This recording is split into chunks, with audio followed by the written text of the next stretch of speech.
Então vamos lá, vamos começar. Pessoal, vamos falar um pouquinho de tendinopatia de calcânio, né? A tendinopatia, primeiro já começa com a semântica, com a terminologia. Tendinite é um termo que a gente usava mais, tendinite significa a inflamação de um tendão, né? Só que a tendinite ela é uma definição mais antiga, porque ela toma como base que existe um processo inflamatório no tendão. Já a tendinose, ela remete mais a um processo degenerativo, a um processo antigo, crônico, com lesão tecidual, com hipovascularização. Então, a gente chama de tendinose. Como é muito difícil você diferenciar no dia a dia, durante um exame, o que é tendinite e o que é tendinose, o que a gente costuma dizer hoje é tendinopatia, porque pensando em tendinopatia, você engloba tudo, seja aguda, seja crônica. Então, se você jogou seu tênis, fez sua caminhada, jogou uma bolinha e inflamou o tendão do calcâneo, se isso tiver aí 1, 2 meses, até 3 meses, a gente imagina que é mais um processo inflamatório ali naquele tendão. Só que muitos estudos antigos aí da Jill Cook mostrou que quando você tem mais que 3, 4 meses de inflamação em um tecido tendinoso, né, ou tendíneo, você tende mais a ter um processo degenerativo ali, mais do que inflamatório. Se você fizer uma biópsia e analisar a vascularização tecidual, ela é diminuída, é uma hipovascularização. Então, não teria como realmente a gente dizer que é uma tendinite se o processo é mais crônico, né, mais antigo. Então, tendinopatia é o termo mais atual. A tendinopatia de calcânio, ela ocorre em pessoas que fazem atividade física e geraram uma sobrecarga, se eu não me engano, é a quinta, sexta lesão mais comum na prática da corrida de rua, ou pessoas que por trabalho, né, por ler, por dorte, usam botas pesadas ou trabalham muito em pé, com sapato duro, sapato rígido, ou muito salto alto, ou anda muito, sei lá, um cara do exército, do tiro de guerra, que tem que marchar com um coturno pesado, normalmente é vinculado à sobrecarga. Ou aquela pessoa que nunca teve, mas que de repente, de um dia para o outro, resolveu fazer uma caminhada, alguma coisa assim, e desenvolveu essa inflamação no tendão do calcâneo, né? E aí, quais são os sintomas dessa pessoa que desenvolve uma inflamação ou um processo degenerativo? Enfim, dor no tendão do calcâneo. É uma dor posterior, que parece que o tendão encurta, você sente que ele está preso, o tendão do calcâneo, o que era chamado de tendão de Aquiles, né? Esse tendão do calcâneo, ele fica duro, ele fica preso, e quando você faz a descarga de peso, principalmente quando você faz a translação anterior da tíbia, quando você faz a passada na fase de apoio médio, você sente uma fisgada bem lá posterior, tá? E que se você fizer um alongamento, tende a doer mais, tende a irritar mais. Se você exigir uma contração máxima da panturrilha, tende a doer mais também.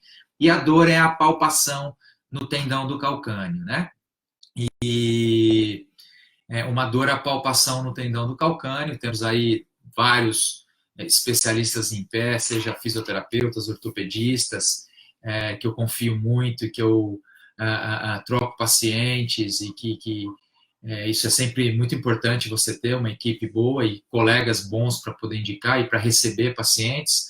Basicamente é isso, essa dor à palpação no tendão. Então o exame é muito clínico. Claro que exames de imagem podem ajudar, apesar de eu achar que é muito clínico. Normalmente aquele cara não tem histórico de entorse, pelo menos não uma entorse recente, e gerou sobrecarga, aumentou o volume de treino, seja na corrida ou no esporte, mudou um pouco o piso, mudou o sapato, o calçado, exagerou numa caminhada, numa atividade física. Esse é o padrão comum, né? É claro que, como diagnóstico diferencial, nós temos que pensar no esporão de calcânio, apesar da dor ela ser mais distal, não é tão proximal, ela é mais distal, tá? Mas se for já uma pessoa um pouquinho mais obesa, um pouco mais idoso tende a ter mais o esporão de calcânio, aí é uma dor à palpação um pouco mais distal, como se fosse mais na zona de carga, de recebimento de carga do tendão. E eu começaria a pensar nisso, é óbvio que aí o raio-x ou a ressonância vão te dar se existe ou não o esporão, apesar que também se tiver o esporão, a primeira linha de tratamento é desinflamar tudo que tem ali em volta, diminuir a sobrecarga, melhorar a elasticidade tecidual. Então, o tratamento para um esporão de calcânio e para uma tendinopatia de calcânio não vai mudar muito. Inclusive, eu não diria nem que vai mudar muito para o tema depois, que é a fascite plantar, né? Também acho que não ia mudar muito, não. Beleza, então, passando essa fase, entendendo esse diagnóstico, esqueci só de falar dos exames de imagem, né? Exame de imagem aí, ultrassom, ultrassonografia é simples, barato, muita gente aí de vocês até deve ter na clínica, claro que tem que ser um especialista para observar que o tendão, quanto mais crônico fica, mais ele fica grosso, tá? Ele vai ficando mais espesso, então um cara que é especializado em ultrassonografia vai perceber isso. E na ressonância você vai aparecer com um hipersinal ali, um processo inflamatório, ou até sinais de degeneração, que não é muito tema aqui hoje falar de exame de imagem. Então é clínico e o exame de imagem ele corrobora ou não, tá bom? Pessoal, uma vez falado sobre diagnóstico, depois que a gente falou em diagnóstico e das alterações... Ok, o Everton, peraí, deixa eu ver se tem um ok dele. Também tá ok. Tá, então tá ok nos dois.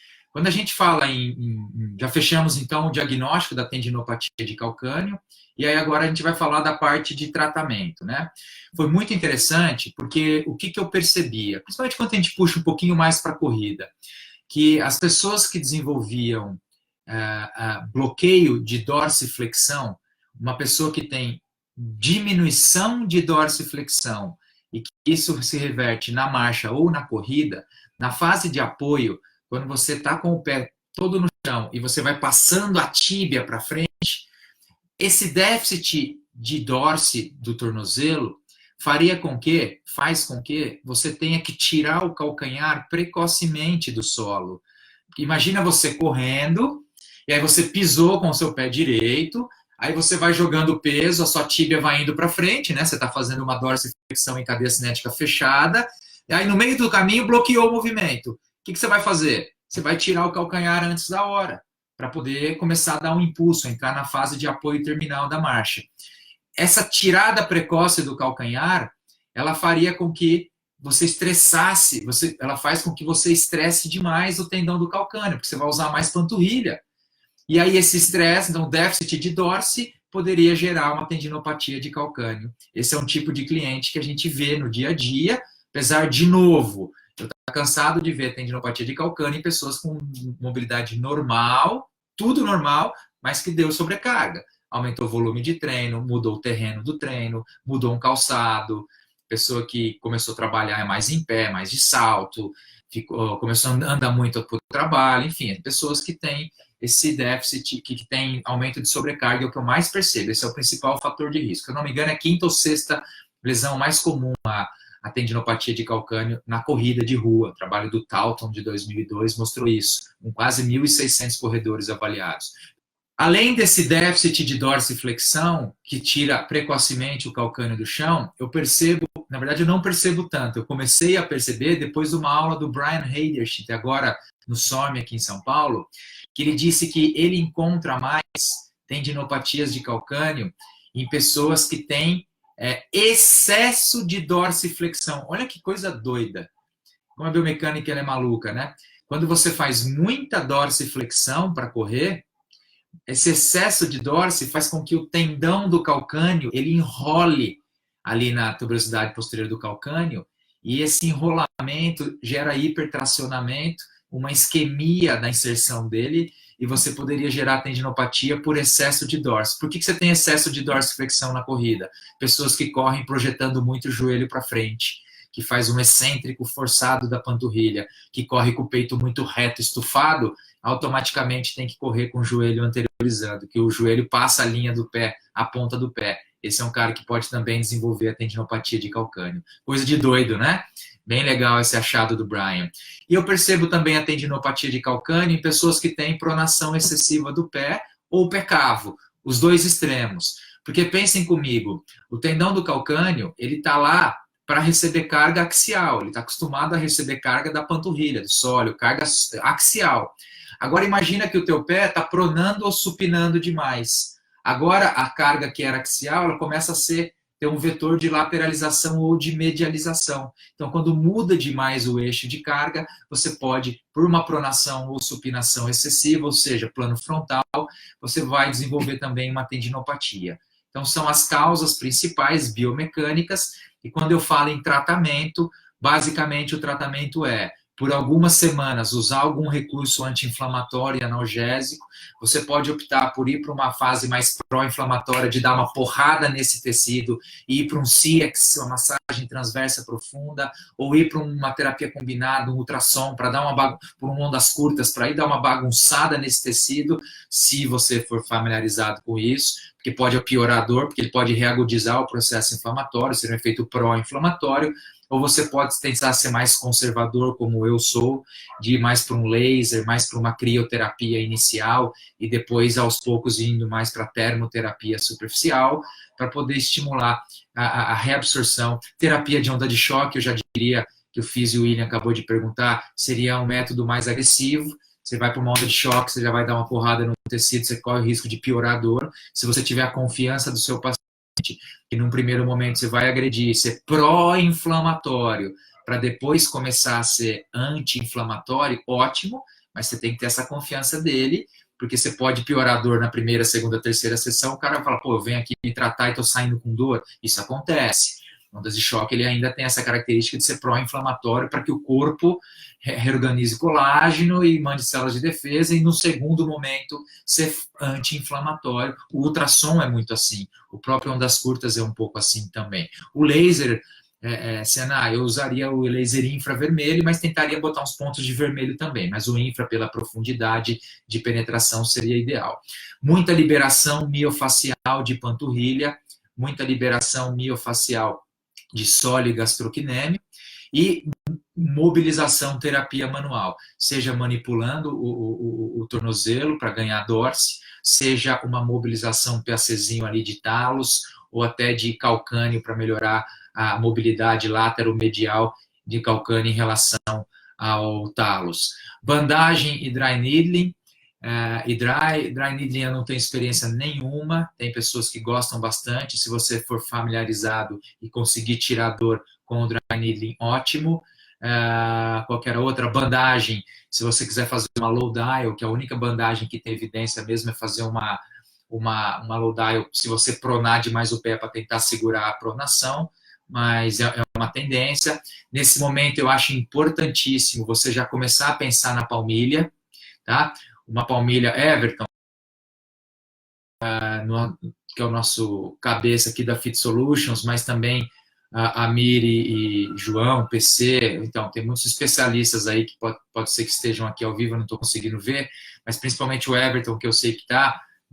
Coloca aqui, Everton, que tipo de configuração na palmilha você usaria para, nesse caso, vai ser difícil porque é claro que você vai querer individualizar, né? Você vai querer avaliar o cliente, mas na tua experiência aí, que você é o cara que mais trabalha com palmilha que eu conheço, o maior especialista no país em palmilha, coloca o que você faria de uma forma geral para tratar uma pessoa que tem uma tendinopatia de calcâneo, e já se antecipe e coloca também para fascite plantar, quais são as características de uma boa palmilha aí, pode colocar aqui para a gente, tá bom? E com o passar do tempo, seja pensando de estar uma palmilha, mas fazer também a avaliação biomecânica, e na biomecânica, o pessoal está falando que no Facebook tem travado um pouco. Me manda um ok aqui no Face se o pessoal tá conseguindo, só para eu saber se é a minha internet, que tá boa aqui, tá cheia, ou se é a da